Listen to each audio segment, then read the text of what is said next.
Good evening, good afternoon, ladies and gents. Welcome back to High Top Sports Georgia. This show is brought to you by BetUS. We got a Georgia insider here, Jack Mack. We're going to talk a little bit about the Mississippi State game where Georgia was able to handle their business, and then, of course, get into the game that everybody is slobbering about. I thought that they were slobbering over the Alabama game, but by golly, people are fired up and juiced up for this Texas game. And I read your synopsis for the show. Look, I'm a Gator fan. Right? We made that very clear. And I don't like to hop on this train and be like, yeah, we're going to do this together. Georgia, go. But I kind of agree with you. We'll get into it here in just a bit. But give me your thoughts real quick. Your kind of the quick recap of this Mississippi State game. And was it closer than you would have liked? Yeah. Like I said last week, I would have loved for Carson to be sitting on the sideline in the fourth quarter. But that quarterback from Mississippi State, true freshman, played great. I did not expect that. He had some dimes. But overall, I liked some things and didn't like some things. First off, we started off better. We scored on the first drive, started off 7-0. And I think that score, 41-31, it's a little bit deceiving, right? Carson Beck and Georgia were driving in the third quarter. It's 31-17, about to be, 38-17. It might have been 31-10. And then he throws that pick, and then Mississippi State scores 2 touchdowns in a row. So Carson's turnovers, that's, still a problem, obviously. Need that cleaned up going into Texas. But the secondary was also an issue. They gave up some big plays in the second half, and maybe that's just what we needed. I put in the show notes there, we got Ellis Robinson, 5-star. Maybe that's what we needed to see to get him in there against Texas. I've been hearing that he's ready to go. This is no better spot to get him going at Texas. I think he is, prime for a big game here. With the struggles in the secondary, who knows what Kirby could do. But going back to the Mississippi State game, I was pleased with Carson. Obviously the gaudy numbers, 450 yards passing again. Running game didn't get as much action as I'd like with ETN. They had some good runs, but not what I've liked to see heading into Texas. Defensively, that first half we played pretty good. Getting after him, crowd was really loud, but it's kind of like we just took our foot off the gas. We did a Josh Heupel there and just kind of stopped in our tracks in the second half. But yeah, all in all, it was a letdown spot kind of for Georgia heading into Texas, look ahead spot, I should say. And we got the win. That's all that matters. And we're getting into Texas. This may be a little bit of a hot, cold, mild take, however you want to look at it. But I go back to thinking about this Georgia football team who kind of really finding a rhythm. The quarterback situation was always an issue before the Stetson Bennett. You were kind of in this little carousel of quarterbacks, and the Stetson Bennett comes in, kind of a bright spot. And then obviously the big question mark for Kirby moving on is like, hey, can we develop quarterbacks? Can the next guy be him? And Carson Beck looked solid last year, has been a little rocky this year. A lot of credit to the team that was surrounding him. Again, numbers have been there, but big time moments when it's time to get it done, he just hasn't been that guy. Could we be in that weird, we don't want to maybe agree to it, but could we be in that weird carousel? Like we're not rotating quarterbacks, but you know what I'm saying? Like back to before that Stetson Bennett time where like the names are there, it looks sexy, but it's just not getting it done. Absolutely. Kind of guys like Jacob Eason, highly touted prospects coming in and just never lived up to the hype. Yeah, that is kind of the vibe. That's a good analogy there. I think Carson is a step above that, though. I really do. Sure. Turnovers are big, and yeah, the quarterback has to take care of the ball. But we take out some of these terrible decisions in the Alabama game last week against Mississippi State, throwing away in the end zone. His numbers, his deep balls, I watched kind of a film breakdown earlier this week. He is on the money. That throw to Dylan Bell, the back of the end zone, he has some NFL caliber throws. But to your point, at Georgia, it's more of consistency, not making the terrible play. We got a bunch of pieces around him, get the ball to the guys in space, let our talent kind of show. I think Carson sometimes tries to do a little bit too much. He's got this new girlfriend. I'm sure you've seen on TikTok. The Cabinet twins, bro. They're dangerous.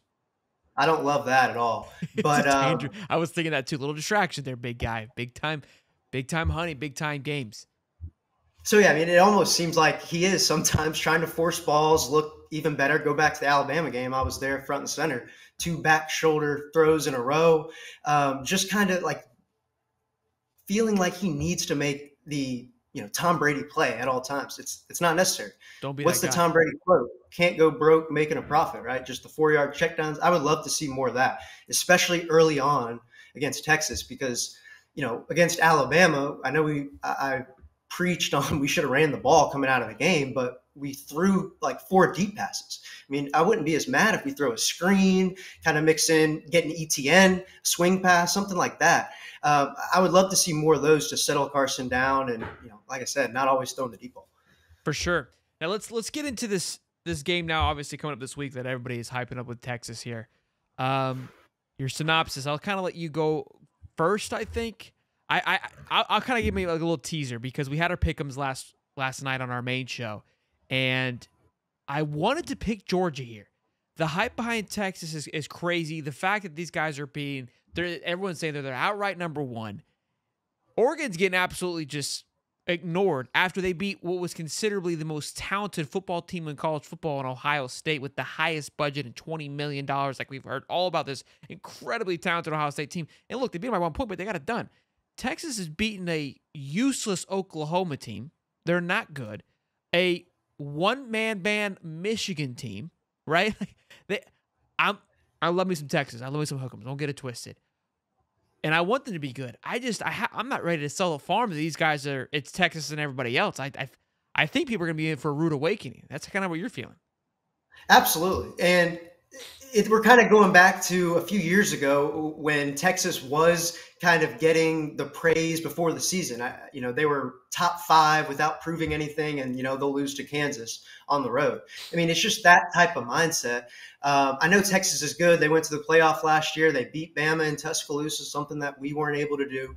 But who have they beat this year? This is a year-by-year game. I see all the time how the media throws that in Georgia's face is, what have you done for me this year? This is not 2 years ago. I know you've won 2 out of the last 3, but when it's to Texas, it's, oh, well, obviously Texas is good. They beat Sheldon. You didn't know they beat UTSA by like 4 touchdowns the other week. They beat an Oklahoma quarterback, freshman, first start in a big rivalry game.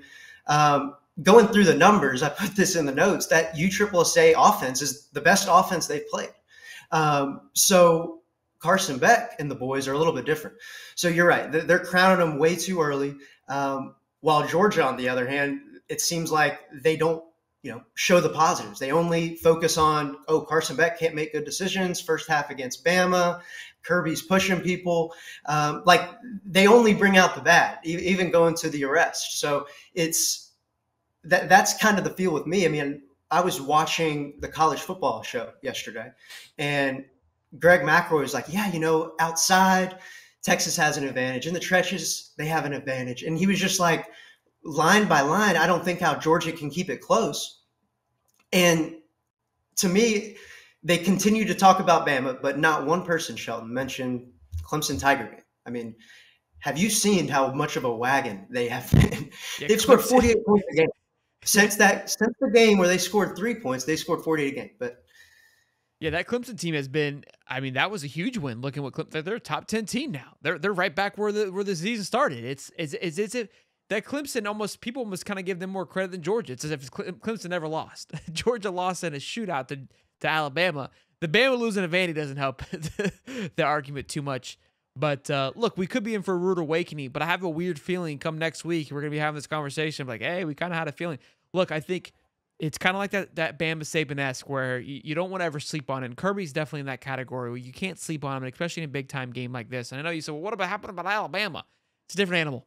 We know that, okay? Bama's got your number. You guys already bowed to that. This is Texas. It's a little bit different. First true SEC matchup. I know they played Mississippi State, and I know they played Oklahoma. Oklahoma doesn't count.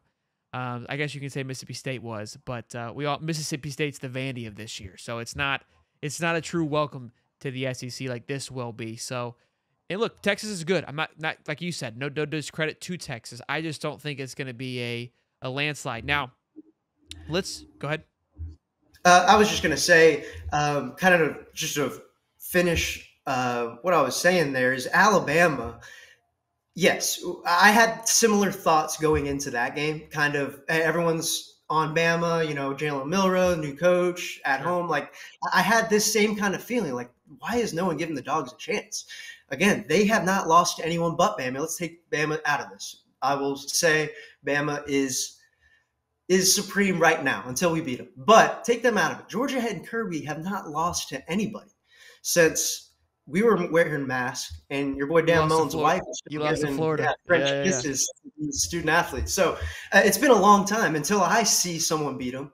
I, I refuse to believe that Georgia's taken a step back. Even them saying like, all right, we know Ohio State, Oregon, Texas, they're like in this tier, and then there's a little bit of a drop off to Georgia. They said that, and I'm like, I mean, I like it, but it's also like pisses me off. But I know Kirby and them, it pisses them off. So I expect a locker room leak after a win, and the dogs are going to get after it. With the way they're talking, if you would not have looked at the spread and you just listened to that broadcast, you think they're above a 7-point favorite. But the line opened at 3.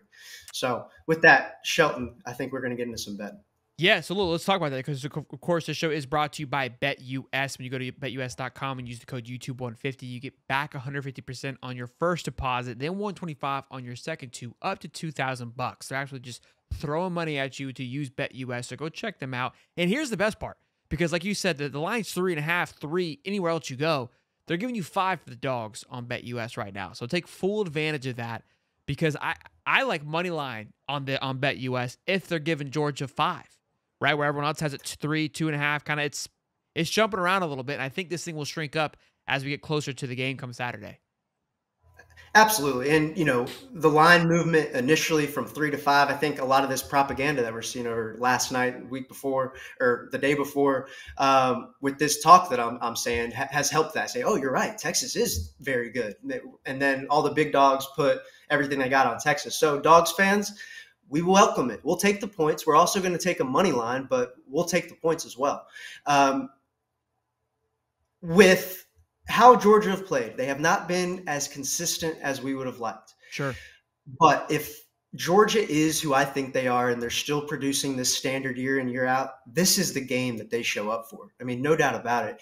I would bet, and I will, that we see a team closer to that Clemson game than we do the first half against Alabama. That will not happen. Georgia will not play like that ever again. Carson Beck can't play that bad.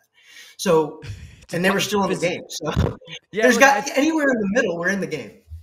I think you made a point too in your notes about the running quarterback situation. Quinn doesn't move like the guys like the Jalen Milrows and such, and I think they're going to be able to get pressure to Quinn that Quinn hasn't really had to face yet. You put some pressure on Quinn, he's gonna make some mistakes, I believe. And I don't think they've played a defense like they're going to play come Saturday, like Georgia brings to the table as well. So, look, it's going to be a great game. I mean, the SEC is buck wild right now. Ole Miss has got to win out. They've lost 2. LSU's lost 1. They're kind of just sitting behind the dark. Vandy's lost 2. I mean, we said it was going to be nuts, but by golly, this is absolutely insanity right now, and I love it. It is. It is. And to your point, I'm glad you mentioned it with these quarterbacks that Georgia usually has struggles with is the runners. CJ Stroud, I was there for that game in Atlanta.